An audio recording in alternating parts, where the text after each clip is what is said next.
Okay. Base sa inyong narinig na kwento, sa tingin nyo, tama ba ang ginawa ng batang ito? A. Oo. B. Hindi. Yes, Aguilar. Manilio. Okay, tama. Okay. Palakpakan namin si Manilio. Now we're electing for 6th December school year 2023 to 2024 class officer. Who will you nominate for a class president? Yes, Navid.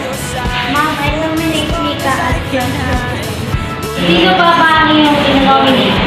Yes, Nathan. I nominate Kian as the president. Okay, may iba pa ba kayong in-nominate? No! Okay. Who votes for Kian as a class president? Okay, dalawa lang. Oh! Who votes for Mika naman? Okay. Okay, class, these are our class officers for school year 2023 to 2024. Thank you for voting and electing.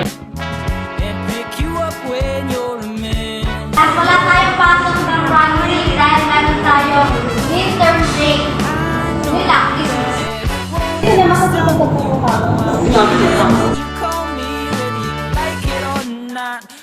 Yung sabihin na, buti wala pa yun. Uy, dito mo na.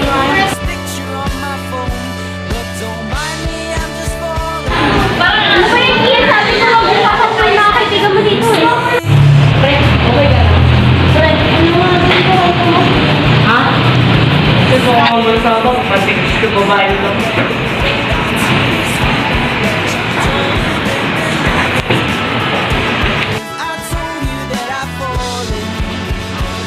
Good morning, Sir Sam. Nice to see you again. Oo, naantay mag-solve oh. Sige, ikaw nagsabi niya na. Kasag sa battery system sa buong. Kulit na sinabi 3,000. 3,500 na rin eh. Pero may mali. Upang 16.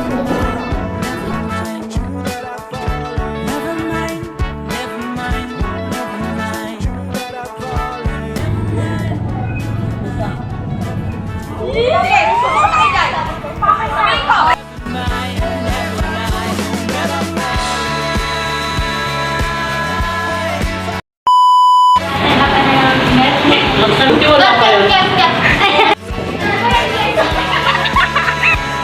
Gusto daw ako mag-alala. Buka! That I've fallen